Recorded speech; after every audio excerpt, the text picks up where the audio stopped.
Annie Chancel, plus connue sous le nom de Sheila, est née le 16 août 1945 à Créteil, en France, dans une famille modeste mais aimante.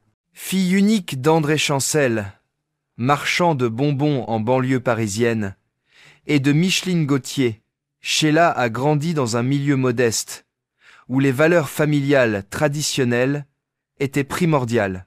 Dès son plus jeune âge, elle rêvait de devenir artiste, même si ses aspirations initiales se tournaient vers le cirque ou le ballet. Elle avait toujours rêvé d'être cavalière ou ballerine, mais le destin l'a menée vers la musique, où elle laisserait une empreinte indélébile. La vie de Sheila, malgré sa gloire scénique éclatante, a été assombrie par une profonde douleur, des blessures qu'elle dissimulait souvent, derrière un sourire éclatant. L'une des plus grandes souffrances de sa vie a été la perte de son fils unique, Ludovic Chancel, en 2017. Ludovic, né en 1975, était le fruit de son mariage avec le chanteur Ringo, de son vrai nom, Guy Bale. La mort de Ludovic à l'âge de 42 ans, des suites d'une overdose, a laissé un vide incommensurable dans le cœur de Sheila. Dans une déclaration publiée par son représentant, Sheila a confié « Je souffre profondément de la perte de mon fils bien-aimé. C'est une douleur qu'aucune mère ne devrait avoir à endurer. » Cette douleur provenait non seulement de cette perte, mais aussi de la relation compliquée entre Sheila et Ludovic. En 2005, Ludovic a publié le livre « Fils d'eux », dans lequel il évoquait ouvertement les difficultés de sa relation avec sa mère. Il estimait que Sheila, occupée par sa carrière, ne lui consacrait pas assez de temps, le laissant avec un sentiment d'abandon. Le livre a fait grand bruit, et la relation entre la mère et le fils est devenue plus tendue que jamais. En 2012, la situation s'est aggravée lorsque Ludovic a été arrêté pour harcèlement et menaces présumées envers sa mère. Bien qu'il ait expliqué plus tard qu'il ne s'agissait que de quelques messages, exprimant sa frustration, les fissures dans leur relation ne semblaient jamais se refermer complètement. Cependant, avant sa mort, Ludovic a tenté de renouer avec sa mère. À l'occasion du 70e anniversaire de Sheila, il a écrit sur les réseaux sociaux « Je te souhaite santé, amour, paix et tout le meilleur pour l'avenir. Je veux juste te dire « Je t'aime ».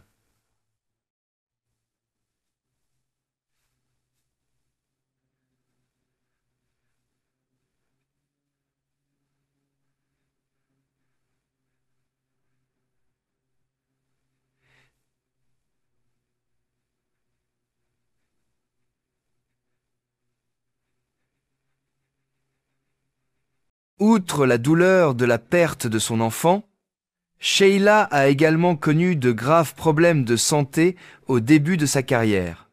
En 1964, alors qu'elle n'avait que 18 ans, elle a connu une grave dépression physique due à son emploi du temps chargé. Elle s'est évanouie sur scène à Roanne et a dû interrompre ses concerts pendant près d'un an pour soigner une anémie. Dans une interview, Sheila a révélé qu'elle prenait des hormones mâles, ce qui a alimenté de fausses rumeurs selon lesquelles elle était un homme.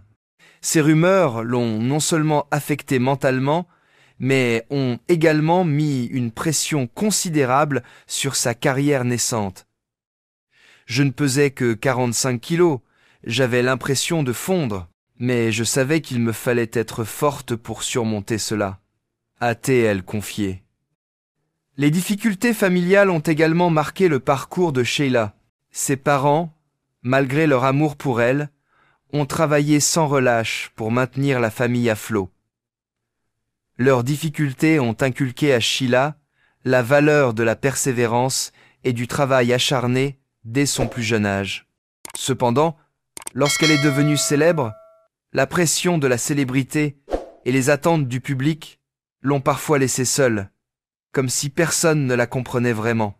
Je souriais toujours en public, mais il y avait des soirs où j'avais juste envie de pleurer seul, a T.L. confié un jour. Sheila a également subi les pressions de l'industrie musicale, notamment sa relation tendue avec son premier manager, Claude Carrère. Le contrat que ses parents avaient signé avec Carrère à l'âge de 16 ans la liait pour plus de 20 ans. Et lorsqu'elle a décidé de mettre fin à leur relation dans les années 1990, une longue bataille juridique s'est ensuivie. Bien qu'elle ait finalement gagné son procès et ses droits d'auteur, le processus a été physiquement et émotionnellement épuisant. J'avais l'impression d'être exploité, mais je n'ai jamais abandonné. Je me suis battu pour moi-même, a-t-elle déclaré. Ces souffrances, aussi profondes soient-elles, ont forgé une Sheila résiliente, une femme qui vit non seulement pour briller, mais aussi pour surmonter les tempêtes de la vie. Elle apprend à se relever après chaque chute, transformant ses blessures en motivation, pour continuer à se consacrer et à inspirer. Des jours difficiles de son enfance, à la douleur de la perte de son enfant, Sheila a prouvé que sa force ne réside pas seulement dans sa voix, mais aussi dans son cœur qui ne cesse de battre d'amour et d'espoir. Sheila entre dans le monde de la musique en 1962, à l'âge de 16 ans, après avoir été découverte par le producteur Claude Carrère. Tirant son nom de scène de sa première chanson, une reprise française de Sheila, de Tomiro, elle devient rapidement une sensation du mouvement Yé, Yé, un genre pop enjoué qui domine la France des années 1960. Sa chanson L'école est finie, 1962, la rend célèbre, se vendant à plus d'1 million d'exemplaires et devenant une icône de la jeunesse française de l'époque. Avec son allure jeune et dynamique et sa queue de cheval emblématique, Sheila était surnommée la petite fiancée des Français. Les années 1960 furent l'âge d'or de Sheila. Elle continua à sortir des tubes comme « Voulait, copain ». Je ne vous oublierai jamais. 1964, vendu à 4,00000 exemplaires. Ou les Rois Mages. 1971, vendu à plus d'1 million d'exemplaires. Ces chansons dominèrent non seulement les hit-parades en France, mais furent également populaires dans les pays francophones et en Espagne. Sheila chanta non seulement en français, mais s'essaya également à des chansons anglaises, allemandes, espagnoles et italiennes, étendant ainsi son influence à l'international. À la fin des années 1970, Sheila connut un tournant majeur dans sa carrière en se lançant dans le disco avec le groupe Sheila Be Devotion. L'album King of the World, 1980, produit par Chic et Nile Rodgers, inclua la chanson Spacer, l'un de ses plus grands succès. Avec plus de 5 millions d'exemplaires vendus dans le monde, Spacer a non seulement dominé les charts européens, mais a également atteint le top 18 au Royaume-Uni et le top 28 aux États-Unis. Nile Rodgers a un jour déclaré « Aucune chanson de Chic ne sonne comme Spacer. Seul l'enregistrement de Sheila possède ce charme particulier. » En 1981, Sheila poursuit sa conquête du marché international avec l'album Little Darling, produit par Keith Olsen. Le titre éponyme de cet album devient son seul succès au Billboard Hot 100 américain, atteignant la 49e place. Un exploit dont elle est fière, surtout pour une artiste française, à une époque où le marché américain était très difficile d'accès. Cependant, la carrière de Sheila ne fut pas toujours un long fleuve tranquille. Au début des années 1980, elle fut confrontée à de sérieux désaccords avec Claude Carrère, le manager qui avait dirigé sa carrière pendant plus de 2 décennies. J'avais l'impression d'être une marionnette entre les mains de quelqu'un d'autre. Je voulais la liberté, mais le prix était trop élevé, confia-t-elle un jour. La bataille juridique avec Carrère dura des années, l'épuisant et la laissant presque perdre confiance dans l'industrie musicale. Un autre revers majeur dans la carrière de Sheila fut sa décision de faire une pause dans la chanson de 1904, 29 à 1998. Après des années de dévouement indéfectible, elle se sentait lasse de la pression de l'industrie et des attentes irréalistes du public. « J'ai beaucoup pleuré, car j'avais l'impression de ne plus appartenir à ce monde.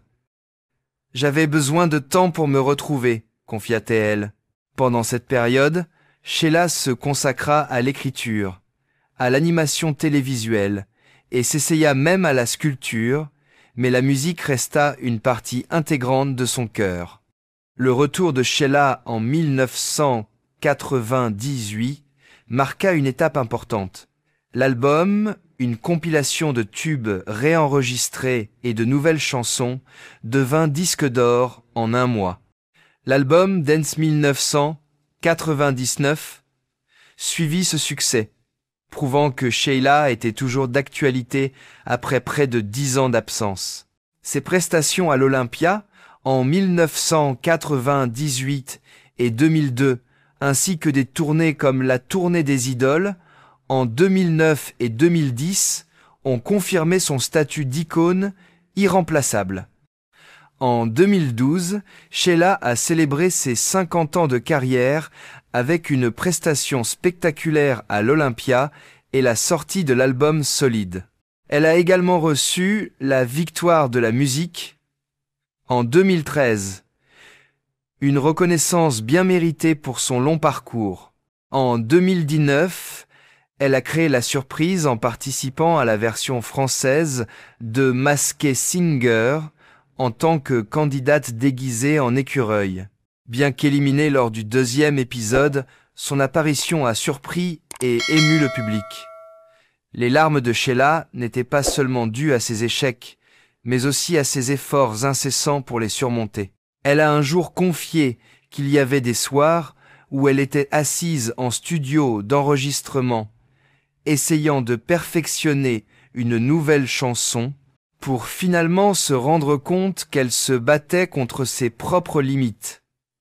Il y a eu des moments où j'ai voulu abandonner. Mais ensuite, je pensais aux fans qui m'ont aimé dès le début. C'est grâce à eux que j'ai continué. A-t-elle dit, la voix étranglée. C'est sa persévérance et son amour de la musique qui ont aidé Sheila à surmonter les épreuves et à devenir une légende vivante de la musique française. Sheila s'est mariée 2 fois dans sa vie, et chaque mariage l'a profondément marquée. Son premier mariage fut avec le chanteur Ringo, Guy Bale. Une histoire d'amour autrefois considérée comme le couple d'or de la musique française. Ils se sont rencontrés au début des années 1970, alors qu'ils étaient tous deux au sommet de leur carrière. Ils se sont unis le 13 février 1973 à Notre-Dame de la Gare à Paris. Un événement qui a suscité une forte couverture médiatique.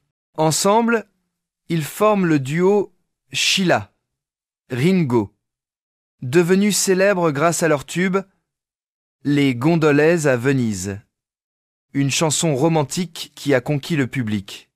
Cependant, leur mariage est de courte durée. Sheila et Ringo divorcent en 1979, 6 ans seulement après leur mariage. Dans une interview, Sheila révèle que la pression de la célébrité et un emploi du temps chargé ont provoqué une rupture dans leur relation.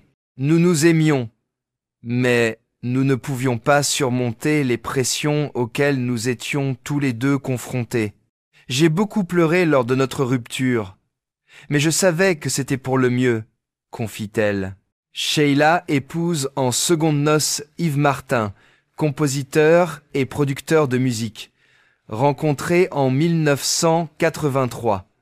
Il se marie le 15 février 2006 à Saint-Jean-de-Luz.